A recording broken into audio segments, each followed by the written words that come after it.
study about end times, the book of Revelation. We already did Revelation chapter 1.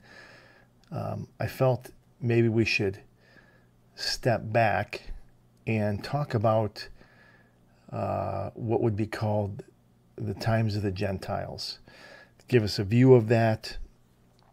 And I want to quote one of the Jewish rabbi where he said this: if you shall see kingdoms rising against each other and turn, then give heed and note the footsteps of the Messiah. Now, of course, it's the name of a book I have back here on my shelf by Dr. Fruchtenbaum in his study of the last days and times. Fantastic book. Not everyone's going to agree with everything he has in there, but it's still fantastic. It's a good read anyway. So I love the quote, and I put it there, and I will give credit where credit is due. By the way, Bill Van Dyke, the Faithful Word Ministry. And we're going to start. So what is the times of the Gentiles? What does that even mean? Well, it comes from Luke chapter 21 and verse 24, where it says, they will fall by the edge of the sword and be led captive among all nations, speaking of the Jews, and Jerusalem will be trampled underfoot by the Gentiles until the times of the Gentiles are fulfilled. So there is a picture we get from this, that there's a time when the Gentiles are going to trample over God's people, God's city, and they'll do this until it's all fulfilled. And so we're going to begin to look at just what that means in the age that it covers. Now, understand that the Jews have had temporary control lately, but for a great deal of history, especially after the Babylonian captivity, they lost control of their country and of their city and of their direction. A lot of times they were just vassal states after that point. You can think of times when they actually broke free, rebelled, and got a little bit of autonomy back, like the Maccabean period in 164, 163 BC, the first Jewish revolt, 66 to 70 AD. Of course, that was squashed by Rome. The second Jewish revolt, 132 to 135 AD, and of course the Six-Day War in 1967. Even today, they're in their country, they have their own nation, flag, things like that, but they don't have complete control of their city, and especially the Temple Mount, right? That's the Arabs control that, and even the city is split into four: the Jewish section, the Arab section, the Christian section. So there's they're just not in control yet, and they won't have full control until Jesus returns. And so in this study that we're going to go over, there are four main passages. You could actually, there could be five, but the four main are Daniel chapter 2, Daniel chapter 7. You could jump to Revelation chapter 13, and then Revelation 17. And we're going to go over them in order. You could throw Daniel 8 in there. It's real short, but it does add a little bit to the study. And so what we're going to do is we're going to go over each one individually and then give a summary of the whole picture and give us a whole picture of what this means, the times of the Gentiles. So Daniel chapter 2, fantastic book, one of the books that speaks a lot about the history of Daniel and his three friends while they were in Babylon. And then, of course, we also know that it covers a great deal of end times, last days things. But in chapter 2, you get a vision, a dream that the Lord God reveals to Daniel, and Daniel tells Nebuchadnezzar, Nebuchadnezzar for short, if you want to do that. We know the story. If you don't, read it. The first 16 verses is Nebuchadnezzar's dream. He has a dream. He's upset about it. He has these soothsayers and these wise men and these magicians. And they're supposed to be the smart people and be able to, give him advice and tell him things. And he says, hey, look, I had this dream. And they're like, well, tell us the dream. And he's like, no, I had a dream, and you're going to tell me the dream, and then you're going to tell me the interpretation of the dream.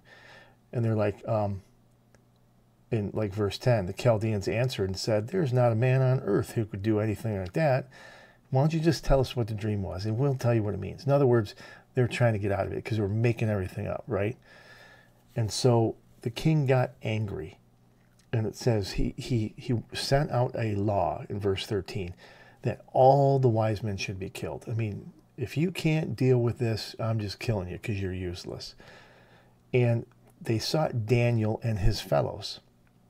And Daniel went to Arioch, the chief of the king's executioners, and said, hey, hold on a second. Verse 15, why is this decree so hasty? What is he doing here? Then Arioch told Daniel what had happened. And Daniel, verse 16, went in and just asked the king, hey, just give me some time, and I will make known the meaning to the king. Okay? Now, Daniel wasn't like one of those wise men, like he knew it all. No, he was going to go to the one who could reveal dreams, the Lord, the maker of heaven and earth. And so in 17 through 30, God reveals the dream to Daniel. Daniel went to his house, told his 3 friends, and then verse 18, that they might pray for the mercies of God concerning this secret. And then verse 19, in the night visions, it was revealed to Daniel, and Daniel immediately praised the Lord. He blessed the God of heaven. And he goes on and he begins to praise the God of heaven and extol all his virtues. And in verse 24, Daniel went to Arioch and he said, look, I know that he set the law to kill all the wise men, but let me just go in to talk to him, and I have the answer. The Lord has revealed it to me. So don't let him do this. So the king, Daniel went before the king. Arioch brought him in, and he answered the king, and he said, are you able to make known to me this dream which I have seen and its meaning? And Daniel said, verse 27, the secret which the king has demanded cannot be shown to you by the king's wise men or conjurers or any of those guys, fortune tellers, none of those guys. They don't know what they're doing. But there is a God in heaven who reveals secrets and makes known to King Nebuchadnezzar what shall be in the latter days. Your dream and the visions of your head upon your bed are these. And he begins to show what this is. And then in verses 31 and on, he tells the king the dream. And the first thing he's going to do in the first 3 verses, 31, 32, and 33, he begins to talk about this image that was in the king's dream. You, O king, were seeing, and behold, a great image, great statue. A great image whose brightness was excellent stood before you, and its form was dreadful. This image's head was of fine gold. His breast and his arms were of silver. His legs were of iron. His feet were part of iron and part of clay. His belly and his thighs were bronze. So each one of the sections of this image was a different material. You had gold, you have silver, you have bronze, you have iron, and then you have iron mixed with clay. And I know I kind of reversed them there, but the first time. But you get what I'm saying. And then one of the interesting things is that if you look at the image, you'll see that the metals increase in strength but decrease in value. Gold, of course, being very valuable to many, many, many people.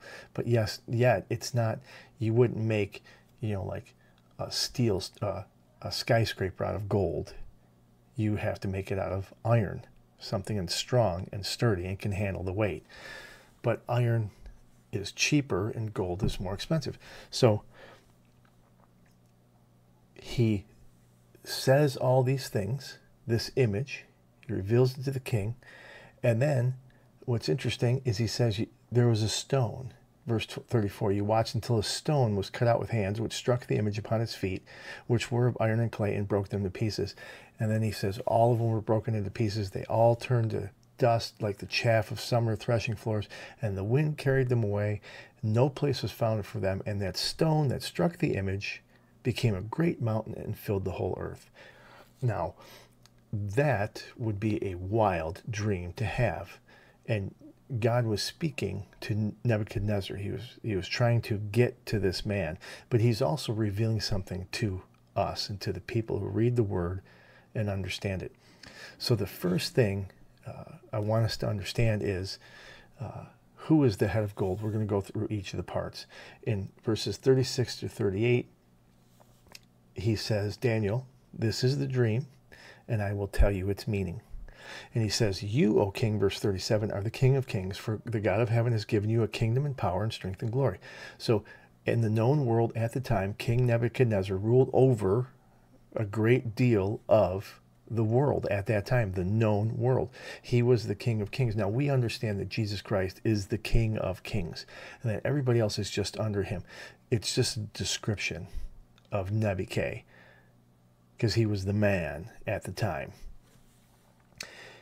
And so verse 38, and wherever the sons of men, the beasts of the field, and the birds of the heavens live, he, the God of heaven and earth, has given them into your hand, and he has made you ruler over them all. You are the head of gold.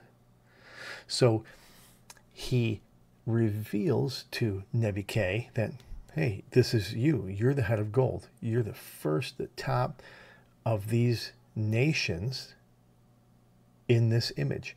Now, Nebuchadnezzar ruled from like the Babylonian kingdom, 605 to about 562 BC. There were other kings that would come after.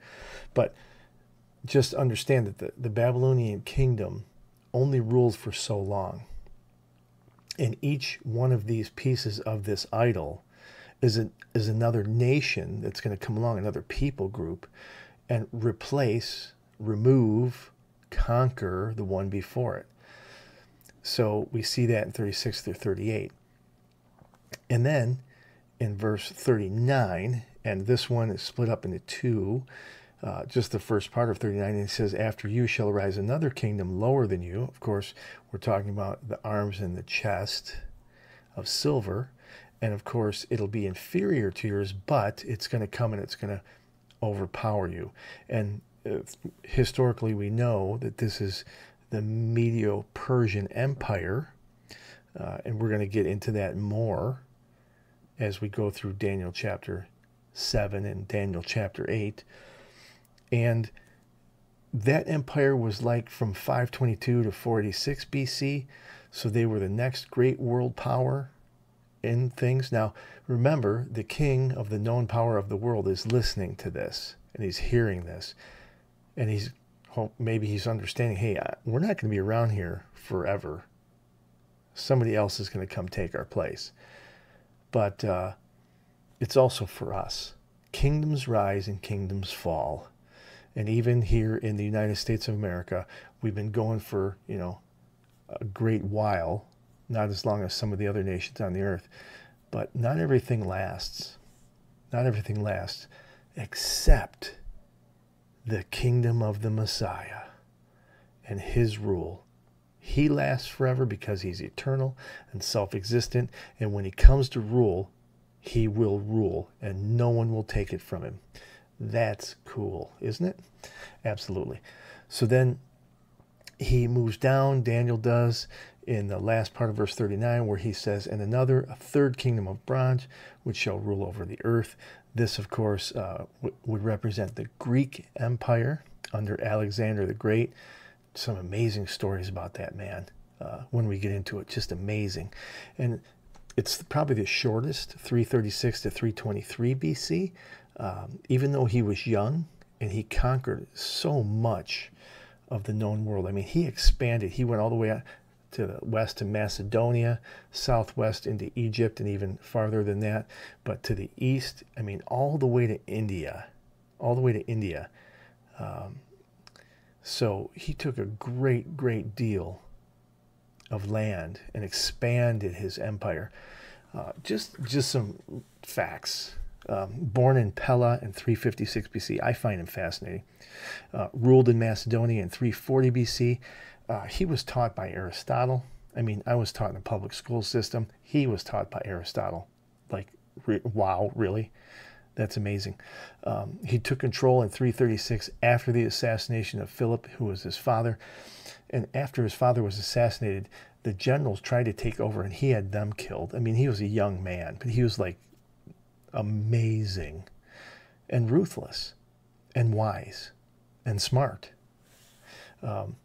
He beat Darius, who was the king of the Persians, in 333 BC, but he died June 13, 323. He had a really short life. He essentially ruled for 12 years, 8 months. And then upon dying, 4 of his generals split up his kingdom and took over. So there you get a little short history. You can read up on it yourself if you just Google it, right? Just give you a little history about it. Anyway, so then he moves on in verse 40, 40 to 43, and he says, the 4th kingdom shall be as strong as iron. Since iron crushes and smashes all things, and as the iron that shatters all these, it will crush and shatter. And as to that which you saw, the feet and the toes, part of potter's clay and part of iron, that kingdom shall be divided. There shall be in it the strength of the iron, because you saw the iron mixed with clay, or miry clay. And as the toes of the feet were part of iron and part of clay, so this kingdom shall be partly strong and partly brittle. And as you saw iron mixed with miry clay, they shall mix themselves with the seed of men, but they shall not cling to one another, even as iron is not mixed with clay. You can mix a lot of different materials coming from the automotive industry that I'm in. Certain materials can mix together and they work well together. Iron and clay, not so much. But this, the legs and feet of iron, and then iron and clay, of course, speak to us of the Roman Empire. They came in after the 4 generals had taken over Rome. One of the places that Alexander did not get was Rome. He did not get to Italy. He wanted to go there. He did not get there. And that little upstart Rome began to reach out and take what Alexander had and what the 4 generals had. And their empire was massive, So this is the image that Daniel is giving the king. And if you want to imagine Rome in its reach, it would go all the way to Spain, France. It would even move up into England, Asia Minor, Jerusalem, Egypt, the northern part of Africa. So they had a great deal of land. And of course, they expanded, and the bigger you get, the harder it is to control. That was really the first stage of the empire. There was a collapse of the empire. If you look through history, like Constantine, right around 313 AD, ended the persecution of all Christianity and made it the official state religion. Before that time, Christians were essentially persecuted, killed, thrown to the lions, gladiator games, things like that. But Constantine changed it and made Christianity the state religion. In other words, the state married the religion. And it didn't help Christianity at all. But it sure made the state more powerful, because now they could use religion to bully people. And then in 330 AD, Constantine would split the empire in 2. You have an eastern side and a western side. The eastern side, the capital was Constantinople. The western side, the capital was Rome. And so it was actually sort of the beginning of the downfall of the Roman Empire itself. Now we know that out of this would come countries and things like that, but Rome would begin to lose its hold on everything, and they'd begin to like recede back, like an ocean. The waves come up on the shore and then they recede back, and that's essentially what would happen. with Rome. And then we see it's got not only 2 legs, but it's got 2 feet and 10 toes. The Roman Empire, of course, would break up, but then it's almost like it shifts to a future vision to where these 10 toes are a picture of 10 nations that will come into play in the last days. Now, what I find interesting is the UN Millennial Development Goals of 2009 split the world up into 10 regions, and they've been talking about a one world order for many, many years now. How they have to take over and control everything. And within the past like 2-3 years, it's almost accelerated. They put their foot on the gas all the way to the floor, and they're just going for it. So there are 6 scriptures that speak about the 10 toes. We're going to look at actually 2 of them here, Daniel 2, Daniel 7 next time. Revelation 12 and Revelation 13 and Revelation 17 speak of these 10 toes. And it's always speaking of this 10-nation federation that in the tribulation period give their power to the Antichrist, and they all come together to try to take over the world. And of course, that lasts only for so long.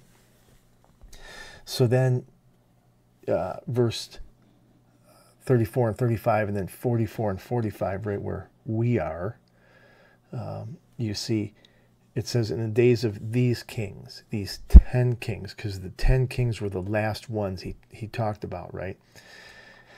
The God of heaven shall set up a kingdom which shall never be destroyed, and the kingdom shall not be left to other people, but it shall crush and destroy all these kingdoms, and it shall stand forever. Because you saw the stone was cut out of the mountain without hands, and that it crushes the iron, the bronze, the clay, the silver, and the gold. The great God has made it known to the king what shall occur after this, and the dream is certain, and its meaning is sure. One of the things, and I'll work backwards on this one, is the fact that you can trust the word of God. The dream is sure. The interpretation of the dream is sure, and the writings in the book of Daniel are absolutely accurate. And so when he says and talks about this stone that was cut out of a mountain without hands, the only thing that scripturally speaking it reflects to is the Messiah and the kingdom of the Messiah. And again, in the Old Testament, the Jews believed in 2 ages, the age they were in and the age of the Messiah, when he would rule. And so this is a picture right here, these last 2 verses, of this Messiah coming, setting up his kingdom. He crushes all the other kingdoms. He rules. None can stand against him. And it's a kingdom that shall never go away. It says he shall destroy in verse 44 all these kingdoms, and it shall stand. The kingdom shall stand forever. So there's going to be no other kingdom after the Messiah's kingdom. Now, we're not in the Messiah's kingdom. There are people who actually believe we're in the millennial kingdom. Look around. It's pretty bad. If this is the Messiah's kingdom, he's not doing a good job. Okay, it's horrible. But understand, when the Messiah does return at the end of the tribulation period, the 7-year tribulation period talked about in the book of Revelation, his kingdom will be forever. Forever. No one's going to take it over. So this is essentially a grand picture. It goes through the history, the near history of Babylon, Medes, Persians, Greeks, Romans, and then it jumps forward a long way to the Messiah's kingdom and the 10 nations that would be around when his kingdom is put in place. So that's what is seen here in this section of Daniel chapter 2. It's our first view at the times of the Gentiles. So if you're picking it up, if you're picking up what I'm laying down, the times of the Gentiles starts with the Babylon, the kingdom of Babylon, coming in and taking over, right? They essentially destroyed the city, destroyed Jerusalem, destroyed the temple, took people captive. That's the beginning of the times of the Gentiles. The end of the times of the Gentiles is when Jesus sets up his kingdom. That's the span of time. We're going to continue on this next video with Daniel chapter 7. So stick with me. This is a lot of fun. It's exciting. And we're going to keep right on going through end times things. We're going to keep right on going, get back into the book of Revelation, and just go through it and see what it says. Break it down. Because we're almost there, folks. I believe it with all my heart. The rapture is right around the corner. This world is so bad. And we believe that the rapture is imminent. It could happen at any moment. And so just stick around for as long as he has us here. And we'll just keep right on going, all right? God bless you. Have a great day.